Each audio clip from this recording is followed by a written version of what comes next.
اعوذ بالله من الشیطان الرجیم بسم الله الرحمن الرحیم. دا نن پریس کانفرنس چې کوم دی نو دا د په یو اهم موضوع باندې دی. مونږ ته چې کوم دی نو د پبلک د طرفه په مختلفو ټایم باندې چې کوم دی د سنیچینګ ریپورټونه او شکایات موصول شو چې په دې ریپورټ او په شکایاتو باندې جناب ډي پی او صاحب شنو واغشتل او په دې کې چې کوم دی یو ټیم مقرر کړ چې د هغې سربراهي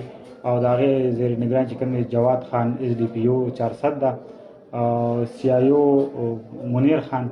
او په هغه ټیم کې چې دوه هم شامل وو. په دې باندې چې کوم دی نو موږ ډېر محنت وکړو او د دې په دې کې چې کوم دی موږ مختلفو انګلز باندې چې کوم دی نو تفتیش شروع کړو چې دوران تفتیش او دوران چې کوم دی موږ دا نامعلومه ملزمان چې دی په مختلفو ټایمونو کې چې کوم دی نو سنیچینګ کولو هغه موږ ونیوو. دا یو نوم دی شهباز غفار شهباز ول اسرار چې دا د پندخیلو سره تعلق ساتي،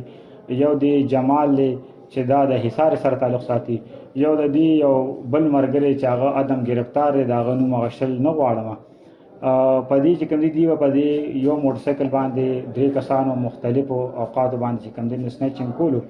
چې پای کې یو مقدمه چې دا اختشام مونږ ته ریپورټ کړو چې بې معنی په ډب غریب آباد کې چې 2,22,000 روپۍ واغشتې شوې چې پای کې مونږ د دې نه 1,50,000 روپۍ ریکور کړي. په بله مقدمه کې چې کوم بل وقوع دي کړې وه چې پای کې دې د یو سړي نه چې کوم دی نو یو موبایل S1 اغشتی چې هغه مونږ دې نه برآمد کړ ستاسو مخامخ دی، او داسې چې کوم دی نو یو بل موبایل دی چې د هغه مونږ دې نه مونږ هم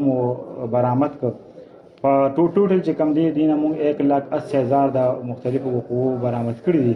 چې دې د اسلحې په زور باندې دا دغه وقوعې به کولې. د دې نه مونږ پیسټل چې کوم دی وقوع کوله د دې د وقوعې کې په استعمال کوم موټر سایکل دی هغه هم برآمد دی. عوامو له دا میسج ورکوو چې بی تاسو هر څنګه غلط کار وکړئ تاسو به یو ځل چې کوم دی نو د قانون دایره کې به راځئ او شکنجه کې به راځئ او تاسو به چې کوم دی نو مونږ انشاءالله د تورو تنبو شاته کوو. دا ملزمان دي د ستاسو په مخامخ دي چې دی مختلف ټایم باندې دا واردات کولو. دې کې یو قوه داسې هم ده چې دې کې هغه مدعي په مزاحمت باندې هغه دی زخمي کړی اومو چې د هغه نوم اکرام دی او هغه په موبایلو په سنیچ کولو کې چې کوم دی نو مزاحمت وکړو او هغه دی فایر وکړو هغه چې کوم دی نو شدید زخمي کړی چې د هغه موبایل ویو S1 هم د دې نه برآمد شوی دی.